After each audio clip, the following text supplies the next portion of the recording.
Terimalah salam di dalam Dharma, Namo Sang Yang Adi Budaya, Namo Buddhaya. Kembali pada minggu tanggal 16 ini, kita bersama-sama berkumpul di Wihara Budayana Royal Surabaya. Wihara ini adalah wihara yang paling boros ya. Boros. Kenapa wihara yang paling boros? Karena wihara royal ya.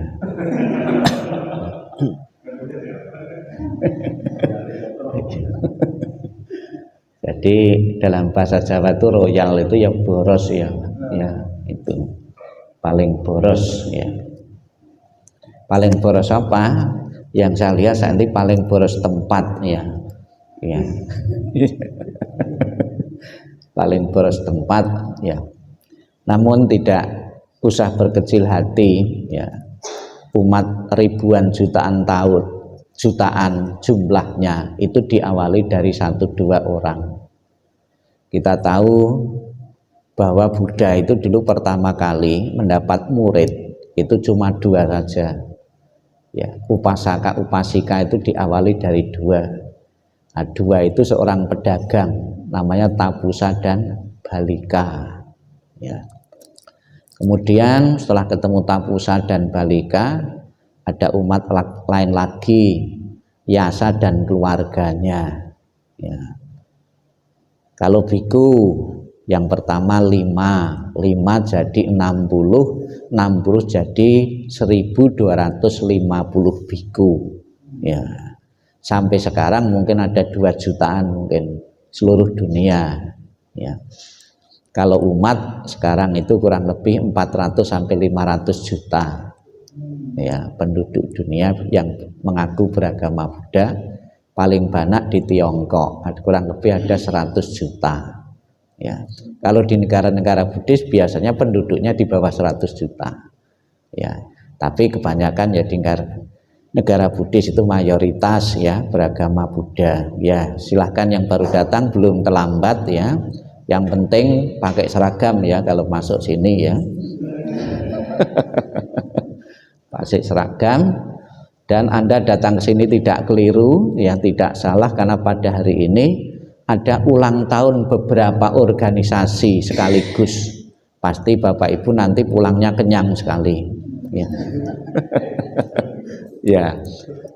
Jadi tadi saya katakan royal, tapi ternyata kok irit dalam kenyataannya, karena ulang tahun beberapa organisasi dijadikan satu dan satu tumpeng saja. Ya, itu ya. Sungguh berbahagia pada kesempatan pagi hari ini kita berkumpul bisa berpuja bakti ya. Rencana saya puja baktinya dan ngisi acara di sini buru-buru. Jam 10:30 saya harus pergi dari sini ya, rencana ya, karena ada pemberkatan manten di Wihara BDC pertama. Tapi daripada setengah jam saya pergi ke sana dan saya sepot jantung ya, lebih baik saya cari alternatif biku yang pemberkatan manten di BDC. Jadi bisa longgar sampai sore nanti tidak masalah di sini ya, bisa sampai sore ya. Bapak Ibu sekalian yang saya hormati, pernah Sang Buddha berbicara kepada seorang murid, seorang pedagang juga, seorang sponsor di masa kehidupan Sang Buddha yang pernah nyumbang tanah juga di India untuk bikin wihara. Wihara ini menjadi wihara yang paling legendaris di masa kehidupan Sang Buddha hingga saat ini, karena di wihara ini namanya Wihara Jetawana, disumbang oleh seorang yang bernama Anathapindika. Anathapindika sendiri artinya itu pemberi makan orang-orang miskin ya. Jadi menyumbang tanah untuk bikin wihara. Dan Sang Buddha tinggal Wihara Jetawana ini kurang lebih 18 wasa, 18 tahun lah mudahnya gitu. Sehingga tidak mengherankan di saat Sang Buddha tinggal di Wihara Anathapindika ini, bisa menyampaikan khotbah-khotbahnya paling banyak ya di Wihara Citawana ini. Contohnya khotbah yang terkenal juga Manggala Sutta, berkah tentang berkah termulia. Ini juga diberikan Sang Buddha di Wihara Citawana ini.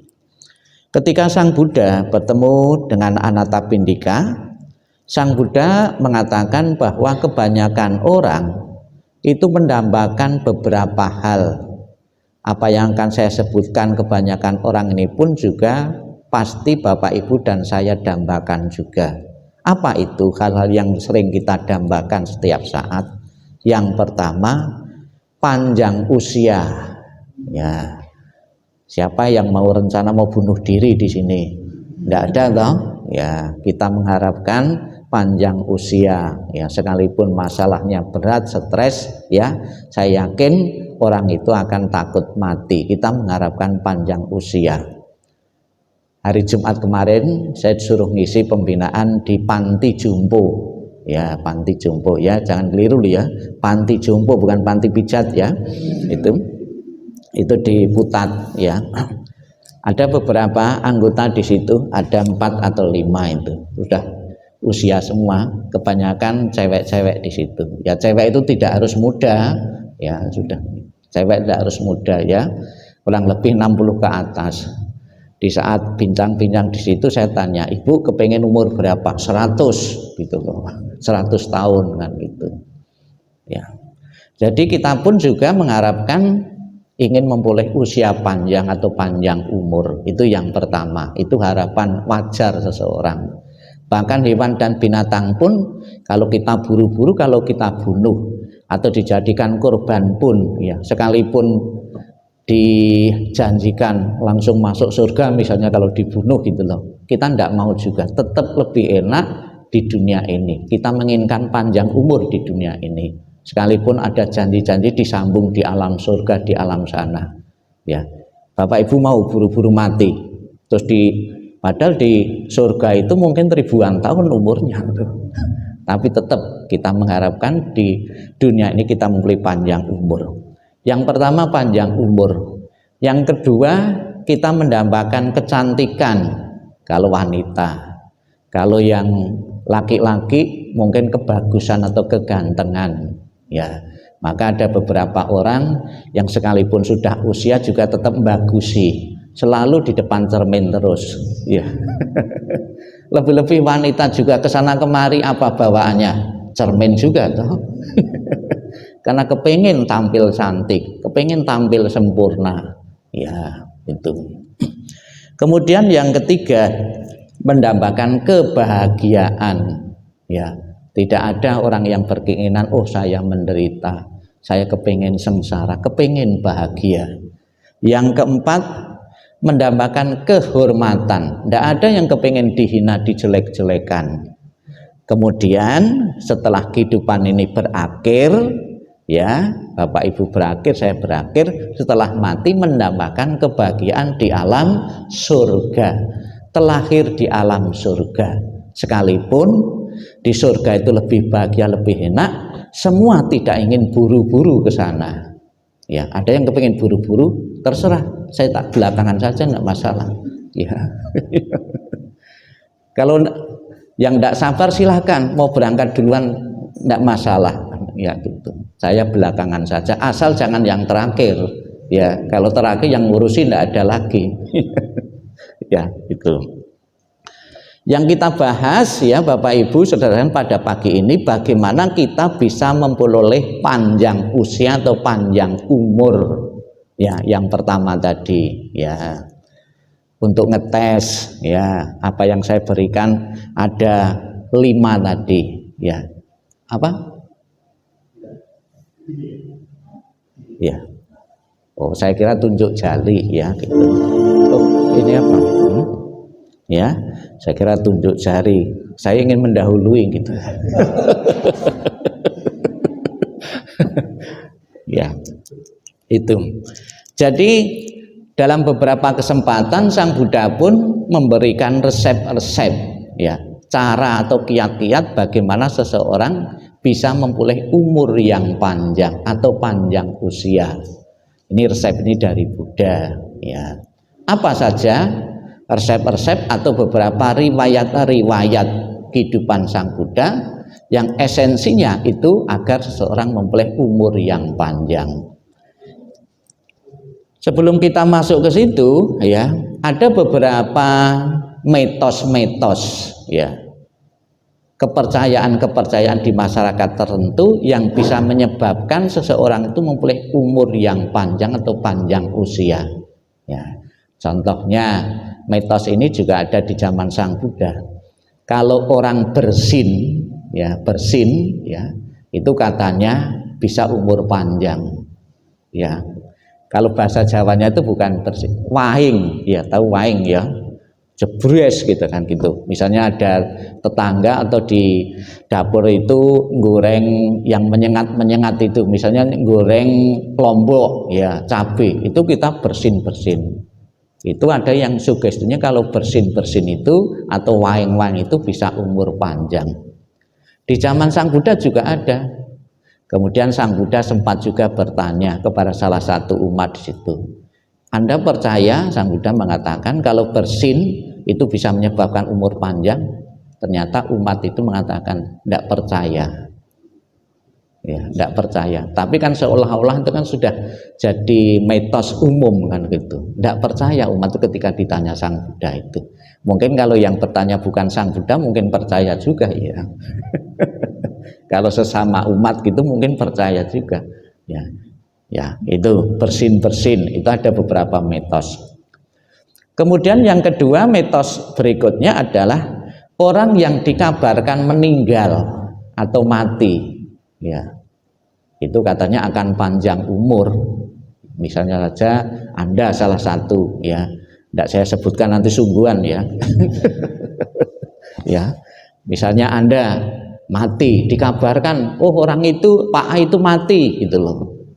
Ternyata orangnya masih segar bugar, ini akan panjang umur, itu mitos, ya, gitu. Kemudian ada mitos juga di kalangan umat Buddha, kalau fangsen kura-kura, ya, itu katanya panjang umur, karena kura-kura itu tidak pernah mati, ya, umurnya panjang. Ada sugesti seperti itu, ada mitos seperti itu. Maka suruh fangsen hewan binatang apapun tidak mau kalau tidak kura-kura. Nah, ada juga orang mau operasi yang gawat, kepalanya dibongkar, kepalanya dioperasi, fungsinya kura-kura biar panjang umur, ya. Itu beberapa mitos-mitos yang bisa saya sebutkan. Bagaimana, ya, menurut ajaran Sang Buddha agar seseorang itu boleh panjang umur? Yang pertama resepnya menghargai kehidupan, tidak membunuh, tidak menganiaya makhluk hidup. Kita tidak terbiasa memotong usia makhluk hidup, usia kita pun juga tidak akan terpotong juga. Kalau orang itu suka memotong, suka membunuh kehidupan makhluk-makhluk hidup, efek karmanya ya kita pun juga akan terpotong juga. Itu hukum keadilannya seperti itu. Maka berusahalah, ya, dalam keadaan, ya, biasa, kecuali dalam keadaan kepepet kita boleh membunuh, itu kepepet boleh, ya, kepepet, tapi jangan dipepet-pepetkan, sengaja dipepet-pepetkan biar untuk alasan membunuh kan gitu, ya.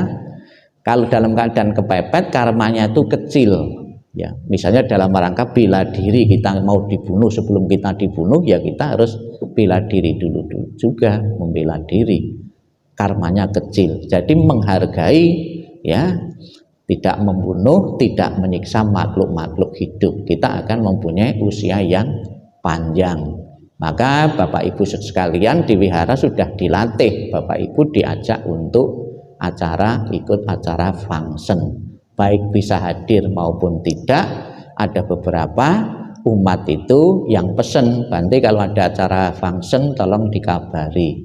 Ada yang sengaja karena saat ini belum bisa meninggalkan pekerjaan untuk membeli ikan-ikan, ya, itu pesen, Bante tolong ya kalau ada acara fangsen di wihara saya dikabari, saya akan rutin untuk fangsen, karena tahu, ya, itu. Kemudian yang kedua Bapak Ibu, orang akan berusia umur panjang itu orang yang selalu menghormati orang yang usianya lebih tua, ya itu akan mendapatkan umur panjang. Namun bukan berarti kalau kita menghormati usianya lebih muda dari kita, usia kita terpotong, ya tidak demikian. Ya orang ya usianya lebih tua itu akan mendapatkan umur panjang, mungkin yang menghargai kita pun usia kita juga akan dihargai juga. Ya, itu orang yang menghormati usianya yang orang tua. Kemudian Bapak Ibu sekalian, orang yang berusaha menyelamatkan kehidupan makhluk-makhluk hidup, ya seperti yang saya katakan tadi, tidak menyiksa, tidak menyelamatkan kehidupan makhluk-makhluk hidup. Ini ada sebuah cerita, ya, ada seorang samanera diprediksi 7 hari meninggal oleh gurunya. Biar samanera ini meninggal di hadapan orang tuanya atau keluarganya, tak suruh pulang saja, karena menurut ramalan saya, prediksi saya, dia meninggal dalam jangka waktu 7 hari. Kemudian diajak suruh pulang dia. Dalam perjalanan, ya, kemudian kamu harus balik nanti hari ke-8.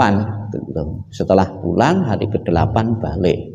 Gurunya ini kaget, mestinya kamu sudah meninggal kemarin, tahu kan gitu, kaget. Terus ditanya sama Nera, kamu waktu perjalanan pulang melakukan apa, kan gitu. Oh, saya membunuh semut-semut yang hanyut, ya semut-semut yang mau hanyut diselamatkan. Yaitu sama Nera, karena kebaikanmu menyelamatkan makhluk-makhluk hidup, usiamu jadi panjang karena menyelamatkan kehidupan makhluk-makhluk hidup, ya. Jadi efeknya kita akan berusia panjang, ya. Kemudian Bapak Ibu berikutnya, ya, orang berusia panjang itu karena faktor doa.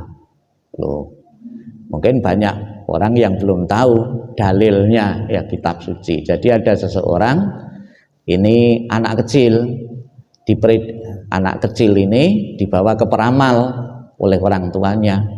Peramal mengatakan usia anakmu cuma 7 hari saja, ya, seminggu saja, nanti akan mati. Rupanya orang tua ini ragu-ragu terhadap peramal ini, pendapat peramal ini ragu-ragu. Kemudian datang Sang Buddha. Dengan Sang Buddha tanya, apakah betul Sang Buddha, anak saya diramal oleh peramal usianya cuma 7 hari, cuma seminggu. Sang Buddha menggiyakan, iya cuma usia 7 hari saja. Apakah ada cara Sang Buddha agar anak saya bisa lewat dari 7 hari, ya, berusia panjang? Ada. Kamu buat dipan, ya, dipan tempat tidur untuk anak, ditaruh di depan pintu. Kemudian kamu mengundang para biku untuk membacakan parita-parita suci selama 7 hari. Ya, 7 hari dibacakan parita-parita. Kemudian ada makhluk yang mau mengambil nyawa anak ini, ketakutan karena dibacakan parita terus-menerus secara kontinu. Anak ini bisa lewat, dan Sang Buddha kemudian meramalkan, memprediksi anak ini dari pembacaan doa parita-parita ini anakmu selamat dan akan berusia mencapai 120 tahun. Ya, prediksi Sang Buddha. Jadi berarti ada efek positifnya parita yang dibacakan. Sederhananya parita itu artinya itu perlindungan, memproteksi, memberikan pelindungan yang anak ini.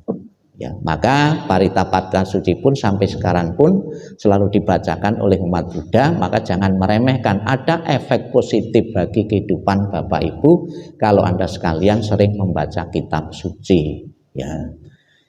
Biar Bapak Ibu juga berusia seperti anak ini, coba rutin, ya, selama 7 hari 7 malam membaca parita, ngundang para biku. Kalau ada biku yang mau, ya, dicoba saja. Ada enggak suruh baca biku? Suruh baca parita 7 hari 7 malam, ya. Saya pernah diundang di salah satu wihara, sembahyang 49 hari, selama sehari itu 7 kali sembahyangnya itu. Awal-awal semangat, lama-lama bosen, ya. Karena yang dibaca ya itu saja, baik saja guru.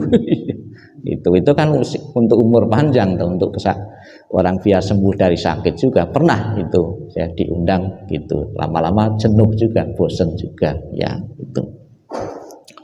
Kemudian berikutnya Bapak Ibu, orang akan memperoleh usia panjang, umur panjang, resepnya ini tambahan, teori ini tambahan yang saya dengar dari yang lain, ya, dari agama lain. Orang yang selalu rajin membesuk orang sakit, menjenguk orang sakit, itu akan berusia panjang. Jadi ada satu riwayat, ya, ada seseorang yang batas usianya itu sudah habis, mau diambil oleh penyabut nyawa ini. Ketika mau diambil oleh, ya katakan malaikat penjemput nyawa ini, nyabut nyawa ini, didatangi rumahnya, ternyata rumahnya sedang kosong karena dia sedang membesuk orang sakit. Terpaksa kan ditunda, ya. Nah, kalau misalnya saja Bapak Ibu menjenguknya orang sakit di Amerika sana, perlu waktu 1 minggu 2 minggu akan lumayan, gitu. Bisa memperpanjang usia, ya, dengan rajin membesuk orang sakit. Mungkin ya mungkin menjenguk orang sakit itu kan memberi harapan hidup orang lain, toh gitu. Jadi Bapak Ibu sekalian, kalau menjenguk orang sakit, hendaknya kata-kata kalimat yang dikeluarkan itu kalimat yang memberi harapan untuk bertahan hidup lebih lama, jangan ditakut-takuti. Kemarin tetangga saya sakit seperti kamu meninggal loh. Ya, itu kan malah ditakut-takuti, ya. Tuh. Ya. Jadi menjenguk orang sakit kelihatannya sederhana, tapi ternyata juga berguna, bermanfaat, berefek bagi kita. Ya, maka kalau di saat jenguk orang sakit, ceritalah, oh sekalipun sakitmu berat, oh tetangga saya kemarin juga sembuh dengan ketelatenan, itu lebih-lebih sakit kanker dan sebagainya, kan banyak yang tidak tertolong, tetap dikasih harapan-harapan hidup, ya, untuk lebih baik lagi, ya. Di samping yang saya sebutkan cerita-cerita tadi, tentunya panjang umur juga sangat dipengaruhi juga oleh pola makan, pola hidup seseorang, ya. Jadi kalau sudah usia juga harus tahu diri, ya, misalnya di saat musim durian, terus tahu kalau duriannya itu enak, terus murah juga, lebih-lebih sering dikasih juga, makan tak berukuran. Itu juga mau bunuh diri itu. Itu seperti saya ini, ya, kemarin itu saya ada check up di Wihara Budayana ini. Saya juga sempat juga menyempatkan check up, juga periksa darah. Setelah periksa darah, konsultasi dokter, udah dikasih resep dokter, ada gula, ada asam urat, ada kolesterol. Terus saya beli di apotek itu resepnya itu 600.000, padahal saya makan tuh gulanya tidak ada 600.000 loh. Ya, kadang-kadang kita itu ya teledor dan tidak ketat untuk menjaga mulut. Saya kan sering pelayanan ya, di pelayanan itu kadang ditawari itu jahe, terus ada lagi tegan, itu kebanyakan sudah ada kadar gulanya. Lebih-lebih orang Jawa itu ternyata penyebab kencing manis itu bukan karena semata-mata makan minum yang manis-manis. Orang Jawa biasanya sering atau terlalu banyak mendengarkan gending dandang gulo, ya. Musik gitu. Itu kalau kebanyakan mungkin efeknya juga buruk juga, ya, gitu. Kemudian juga di samping itu juga kita harus menjaga juga, ya, di samping jasmani kita juga rohani kita, ya, pikiran. Ada ungkapan kuno itu mengatakan kan dalam tubuh yang sehat terdapat jiwa yang sehat.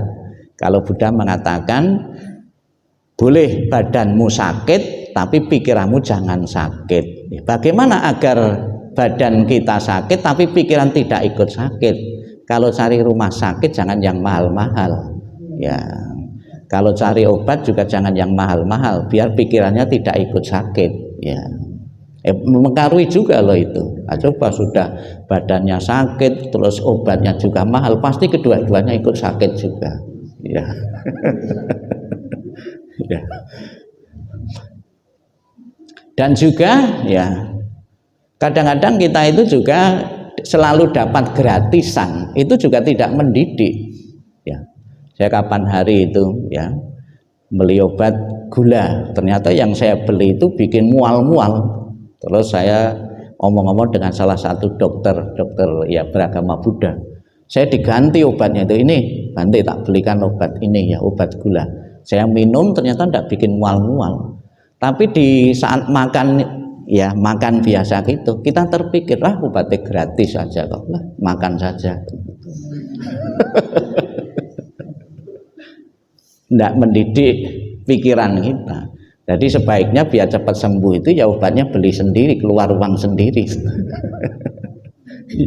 Ya, itu beberapa resep ya yang pernah diajarkan Sang Buddha, mungkin bisa kita pakai dalam kehidupan ini agar kita mempunyai usia panjang atau panjang umur ya. Karena keterbatasan waktu ya sudah diatur ya, saya akhiri. Namo Sang Hyang Adi Budaya, Namo Buddhaya ya.